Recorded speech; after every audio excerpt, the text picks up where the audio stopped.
ପାଞ୍ଚଟି ମାମଲାରେ ନିର୍ଦ୍ଦୋଷରେ ଖଲାସ ହୋଇଛନ୍ତି ପ୍ରଦୀପ ପାଣିଗ୍ରାହୀ।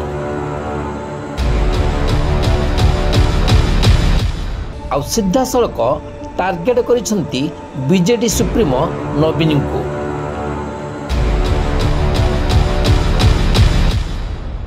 ଆଉ କହିଛନ୍ତି ଖୋଲିବ ବିଜେଡି ପାଞ୍ଜି, ଦୁର୍ନୀତିର ଲେଖା ଛିଡ଼ିବ, ଆଉ ରହିବନି ବିଜେଡି। ଆପଣ କ'ଣ କ'ଣ କରିଛନ୍ତି ସେ ସବୁ ଚିଠା ରଖିଛି। ପାଞ୍ଜିଟା ବିଜେଡିର ପାଞ୍ଜିଟା ନୂଆ ବର୍ଷ ଆସିବ, ଓଡ଼ିଆ ବର୍ଷ ନୂଆ ବର୍ଷ, ଆପଣ ପାଞ୍ଜିଟା ବି ଖୋଲିବା ନା। ଆପଣ କେତେ କ୍ଲିନ୍ ଅଛନ୍ତି, କେତେ ସ୍ପଷ୍ଟ ଅଛନ୍ତି। ଆଉ ଆଜି 24 ବର୍ଷ ପରେ ହଠାତ୍ ଆପଣ ଆଜି ସକାଳୁ 6 ମାସ ପରେ ହେତୁ ପଡ଼ିଗଲା, ଭଙ୍ଗା ହେଇଛି। ଓଡ଼ିଆ ଲୋକ କଷ୍ଟ ପାଉଛନ୍ତି, ଯେଉଁ ଉଠି ପଡ଼ିଲେ ସକାଳୁ ଉଠି ପଳେଇଛନ୍ତି, କଥା ବୁଝିବେ ନା ତାଙ୍କ କଥା ବି।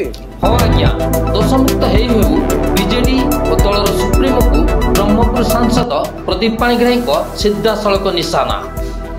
ଟାର୍ଗେଟରେ ନବୀନ ପଟ୍ଟନାୟକ, ଭିକେ ପାଣ୍ଡିଆନ ଓ ପ୍ରଣବ ପ୍ରକାଶ ଦାସ। ପ୍ରଦୀପ ସଫା କହିଛନ୍ତି ନବୀନ ବାବୁ ଓଡ଼ିଶାକୁ ଲୁଟ୍ ପାଇଁ କାର୍ତ୍ତିକଙ୍କୁ ଠିକା ଦେଇଥିଲେ। ହଁ ଆଜ୍ଞା, ବ୍ରହ୍ମପୁର ସାଂସଦ ପ୍ରଦୀପ ପାଣିଗ୍ରାହୀ ଆହୁରି କହିଛନ୍ତି ବିଜେଡି ସରକାରରେ ସିଏମ୍କୁ କରପ୍ସନ, କମିଶନ ଓ କଲେକ୍ସନର ହବ୍ କରାଯାଇଥିଲା।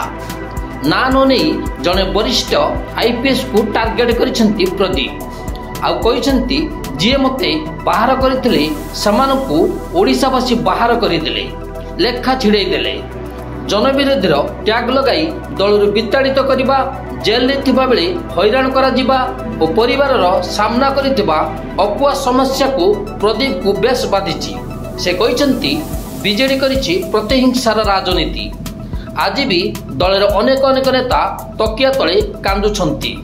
ଆହୁରି ମଧ୍ୟ ସେ କହିଛନ୍ତି ଗଣତାନ୍ତ୍ରିକ ଦେଶରେ ଯାହା ପାଖରେ ଲୋକ ଥାନ୍ତି ତାକୁ ନେତା କୁହନ୍ତି। ବିଜେଡି ଶାସନରେ କିଛି ନିର୍ବାଚିତ ପ୍ରତିନିଧି ଟ୍ରାଫିକ୍ ପରିଚାଳନା କରୁଥିଲେ। ନବୀନଙ୍କ ପଛରେ ଗୋଡ଼େଇଲେ ନେତା ହୋଇପାରିବେ ନାହିଁ। ନେତା ହେବାକୁ ହେଲେ ଜନତାଙ୍କ ସହିତ ରହିବା ଦରକାର। ସୂଚନାଯୋଗ୍ୟ, ଟାଟା କମ୍ପାନୀରେ ଚାକିରି ନାମରେ ଠକେଇ ମାମଲାରେ ବ୍ରହ୍ମପୁର ସାଂସଦ ପ୍ରଦୀପ ପାଣିଗ୍ରାହୀ ସବୁ ମାମଲାରେ ଦୋଷମୁକ୍ତ ହୋଇଛନ୍ତି।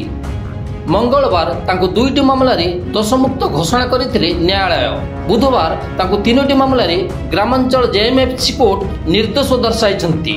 ଏହାକୁ ସତ୍ୟର ବିଜୟ ବୋଲି କହିଛନ୍ତି ବ୍ରହ୍ମପୁର ସାଂସଦ ପ୍ରଦୀପ ପାଣିଗ୍ରାହୀ। ଏଥିସହିତ ସେ ଆହୁରି କହିଛନ୍ତି ପୁଷ ମାସଟା ଚାଲିଛି, ସରିଯାଉ, ମାଘରେ ପୁଣି ଥରେ ଦେଖାହେବ।